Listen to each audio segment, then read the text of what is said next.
हरि ओम. सद्गुरु ओम मालती आई की जय. ब्रजभूमीतील भक्तकथा मालेत मी अनुप्रिता थत्ते तुम्हा सर्वांचं स्वागत करते. या कथामालेतली 99वी कथा श्री स्वामी कोकिलजी यांची आपण ऐकतोय. याचा आपण आता भाग 3 ऐकूया. रामजानकीचे उपासक असून सुद्धा कोकिलजी यांनी वृंदावनात राहणंच का बरं पसंत केलं? तर त्याचं रहस्य असं होतं की त्यांच्या हृदयावरती जानकीजीच्या द्वितीय वनवासाची म्हणजे सीतात्यागाची अगदी गहरी अशी छाप पडलेली होती. त्याचा त्यांच्या हृदयावरती घावच बसलेला होता. आणि अयोध्येमध्ये प्रवेश केला की ही जी त्यांची जखम होती किंवा हे जे त्यांचं दुःख होतं ते आणखीनच वाढत असे.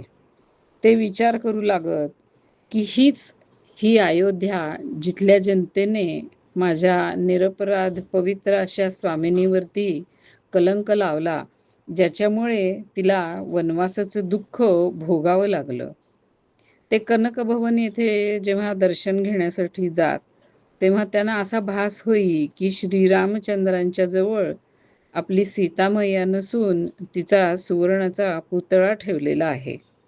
मग ते अतिशय दुःखी होऊन त्या कनकभवनाच्या एका कोपऱ्यामध्ये जाऊन बसत आणि वारंवार सुस्कारे टाकत मनामध्ये म्हणत की जिथे माझी क्षमामूर्ती प्रेमळ व परमपावनी अशी स्वामींनी सीतामय्या नाही, त्या अयोध्येला काय अर्थ आहे? तिथे कशाला यावं? तरी सुद्धा कोकिल हे भक्तांच्या आग्रहामुळे अयोध्येमध्ये जातच असत. पण ते तिथे गेले की अतिशय संकोचाने, विनयाने आणि असे सावधपणे राहत असत. त्यांच्या मनात असं असे की रविकुल तिलक श्री रामचंद्रजी हे अत्यंत न्यायी आणि मर्यादाप्रिय असे राजे आहेत. त्यांच्या तेज प्रतापामुळे सगळं त्रिभुवन त्यांना घाबरून असतं. त्यांचा दरारा त्रिभुवनात आहे. तेव्हा त्यांच्या ह्या राजधानीत आपल्या हातून काही चूक व्हायला नको म्हणून ते अगदी असे सावध असत. ते म्हणत, जेव्हा अयोध्येची आणि व्रजभूमीची ते तुलना करत त्यावेळेला ते म्हणत की श्री अयोध्या ही ऐश्वर्यभूमी आहे आणि व्रज ही माधुर्य भूमी आहे. तिथे अयोध्येत धर्म आहे, मर्यादा आहे आणि इथे वृंदावनामध्ये रास आहे, प्रेम आहे. तिथे यशाची प्रधानता आहे तर इथे अपयशाची प्रधानता आहे. तिथे भगवंत कर घेतात आणि ह्या व्रजभूमीमध्ये ते स्वतः चोरी करतात. तिथे भगवंत दाता आहे तर इथे ते ग्रहिता आहे. अशी मोठी मार्मिक टीका ते करत असत. वृंदावनामध्ये कोकिलजी यांनी श्री सीताराम यांच्या विश्रामासाठी आणि विहारासाठी शुकभवनाच्या जवळच एक स्थान निर्माण केलं. तिथे त्यांनी सुखनिवास नावाची एक कुटिया बांधली आणि एक छोटीशी फुलबागही बनवली. श्री सुखनिवास असं त्या कुटीचं नाव ठेवण्यामागे कोकिलजींची भावना अशी होती की ह्या कुटीमध्ये श्री युगल किशोर म्हणजे राम सीता यांनी अगदी छान सुखाने आणि आरामाने राहावं आणि ते राहत आहेत तिथं, अशी त्यांची भावना होती. तिथेच सोन्याच्या डब्बीमध्ये आपण जे ऐकलंय की त्यांच्या सोन्याची डब्बी त्यांच्या बोराच्या झाडाच्या तिथे भूमीमध्ये त्यांना मिळाली होती आणि तिच्यामध्ये भुर्जपत्रावरती माता जानकीची बालमूर्ती चित्र काढलेलं होतं तिचं. ते सुद्धा त्यांनी त्या कुटीमध्ये ठेवलेलं आहे. आणि कोकिलजींचं एक विलक्षण असं चरणचिन्ह सुद्धा अजूनही तिथे सुरक्षित ठेवलेलं आहे. हे जे चरणचिन्ह आहे म्हणजे त्यांच्या पायाचा जो ठसा आहे तो सिमेंटची फरशी उष्णतेनी किंवा कशाने म्हणा पाघळली आहे आणि त्याच्यामध्ये ते पायाचे ठसे त्यांचे उमटले आहेत असं त्याचं स्वरूप आहे. त्याच्याबद्दल अशी घटना सांगतात की तिथे उभे राहून एकदा गुरुदेवांच्या चौपायांचं ते गान करत होते आणि त्या चौपायांमध्ये जे काही वर्णन होतं, त्या वर्णनाने ते इतके भावविभोर झाले, की भगवंताचा विरह त्यांना सहन होईना आणि त्यांचं सगळं शरीर इतकं तप्त झालं, की त्या पायाच्या उष्णतेने तिथली फरशी विघळली आणि त्यांचा ठसा उठला. सुखनिवास हे अजूनही सुद्धा सिंधी भक्तांच्या कथा कीर्तनाचं आणि सत्संगाचं केंद्र बनलेलं आहे. कोकिलजींचं राहणं किंवा त्यांचं वागणं हे वृंदावनातील इतर साधू महात्म्यांच्या पेक्षा काही वेगळंच होतं. ते एखाद्या गृहस्थ शेठाच्या वेशामध्ये राहत असत आणि त्याचं कारण असं होतं, की ते महात्मा असं समजून कुणी त्यांना दंडवत करू नये. ते आपल्या चरणांना कुणालाही कधीही स्पर्श करू देत नसत आणि चरणधुलीही आपली कुणाला घेऊ देत नसत. त्यांचं म्हणणं असं होतं, की त्यांनी पारमार्थिक हानी होते आणि त्यांना जेव्हा असा पारमार्थिक हानी झालेल्याचा अनुभव येई, त्यावेळेला ते अस्वस्थ होत आणि ते म्हणत, की जरूर कुणीतरी माझ्याबरोबर काहीतरी डाव खेळलेला आहे, मला दगा दिलेला आहे. म्हणजेच माझी चरणधुली कुणीतरी गुपचूप घेतलेली आहे. ते अत्यंत दयाळू होते आणि अदोषदर्शी होते. म्हणजे दुसऱ्याचा दोष ते तर पाहतच नसत. पण समजा तो दोष अगदी परिस्थितीतनं असं समोरच आला, तर त्याचा सुद्धा निराकरण कसं होईल हे पाहत असत. एकदा ते अवध येथून बरसाना इथे निघाले होते आणि मध्ये ते कानपूर येथे थांबणार होते. म्हणजे त्यांना मुक्कामाला थांबावंच लागणार होतं. तेव्हा एक महंतजी म्हणाले, की कानपूरमध्ये तुमच्या ओळखीचं किंवा तुम्हाला राहण्यासाठी काही ठिकाण नाही आहे, तर मी तिथे एक माझा मित्र आहे, त्याला एक पत्र लिहून तुमच्याकडे देतो. म्हणजे तो तुमची व्यवस्था करेल. तुम्ही त्यांच्याकडेच थांबा. त्यांनी पत्र दिलं आणि कोकिलजी कानपुरामध्ये गेले. मग ते दूर त्या माणसाच्या घरापासून दूर थोडं सामान धरून आपल्याजवळ ठेवून उभे राहिले आणि एका सेवकाला ते पत्र घेऊन त्यांनी त्यांच्या त्या मित्राकडे पाठवून दिलं. मित्राने पत्र बघितलं आणि अगदी कोरडेपणाने मी काही करू शकत नाही असं म्हटलं.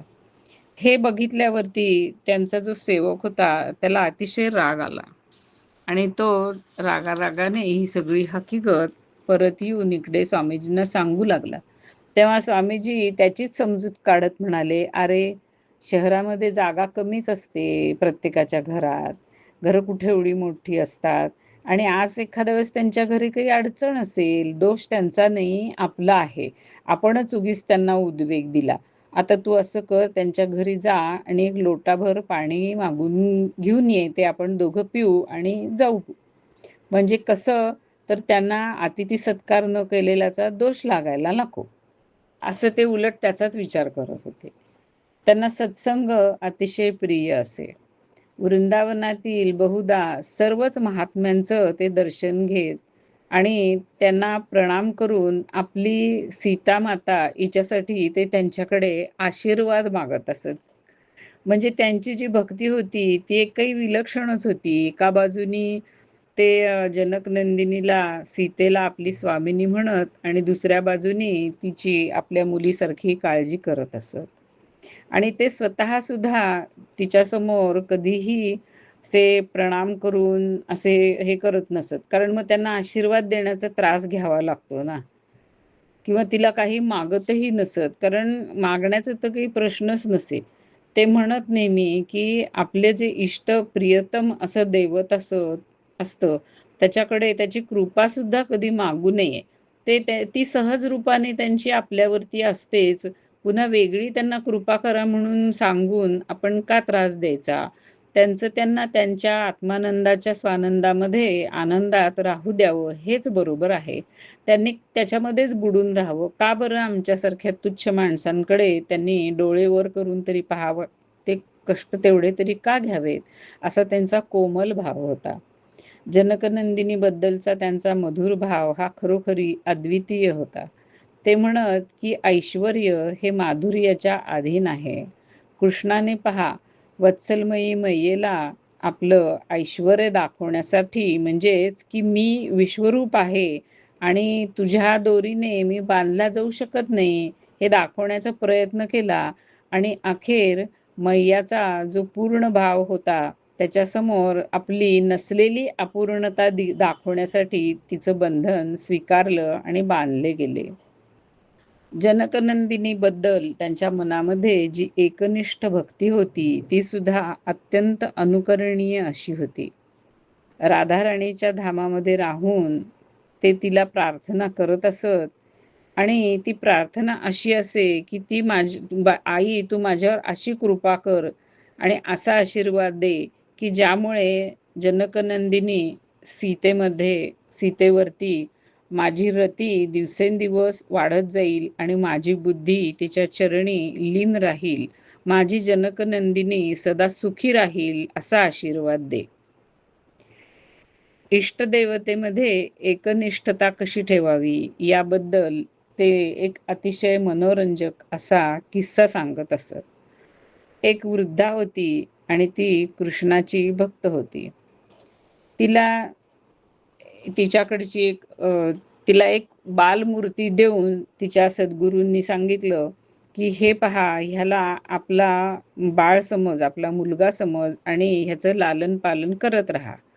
त्या म्हाताऱ्या भक्ता असंच करू लागल्या आणि त्यांचं हे अगदी त्या मुलाला म्हणजे तो मुलगा आहे खराच आपला असं समजून त्याच्याशी बोलणं, वागणं, त्याची सेवा करणं हे काही गावातल्या लहान मुलांना समजत नसे ना. त्यांना खूप त्याची मजा वाटे आणि ते तिची चेष्टा करत असत. एकदा तिची थट्टा करण्याच्या उद्देशाने ती मुलं ह्या मैयाला म्हणाली की मैया, गावामध्ये एक लांडगा आलाय बरं का आणि तो मुलांना घेऊन जातो बघ, तुझ्या मुलाला सांभाळ बरं का. हे ऐकल्यानंतर तिने आपल्या बालगोपालाला कुटीमध्ये अगदी सुरक्षित असं ठेवलं आणि स्वतः काठी घेऊन ती दरवाजावरती बसून राहिली की कसा येतोय लांडगा माझ्या लालाला न्यायला बघतेच मी. अशी ती सलग 5 दिवस आणि 5 रात्र बाकी काहीही न करता, न खाता पिता अखंड पहारा देत राहिली.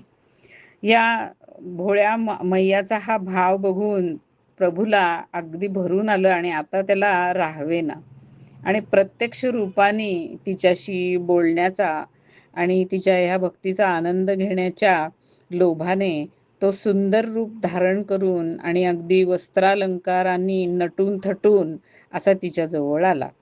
त्याच्या पावलांचा आवाज ऐकल्याबरोबर मैयाला भीती वाटली की तिला वाटलं आला वाटतं हा लांडगा, म्हणून तिने काठी उगारली.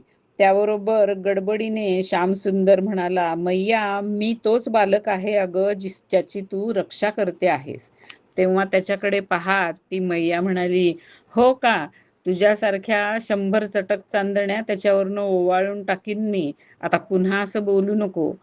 तिच्या ह्या उत्तराने प्रभू प्रसन्न झाले आणि ते अगदी तिला विश्वास वाटेल अशा स्वरात म्हणाले, अगं मैया, मी त्रिलोकीनाथ भगवंत आहे, माझ्याकडे तुला काय हवं ते मागून घे. तेव्हा बुढिया म्हणाली, अच्छा, मग माझे तुला 100 प्रणाम आहेत बाबा. आता कृपा करून मला हा वर दे की माझ्या ह्या प्राणप्रिय अशा लालाला कुणी तो लांडगा घेऊन जाऊ शकणार नाही. ती मागितलं ते सुद्धा आपल्याचसाठी हे बघून प्रभू अतिशय प्रसन्न झाले आणि तिला म्हणाले, चल, हा तुझा लल्ला आणि तू दोघांनाही घेऊन मी आपल्या ह्याला जातो, आपल्या धामालाच तुला घेऊन जातो. तिथे काही लांडगे बिंडगे काही नसतात, त्याचं काही तिथं भय नाहीये. अशा प्रकारे तिला खरोखरी सदेह वैकुंठाला घेऊन गेले कृष्ण कन्हैया.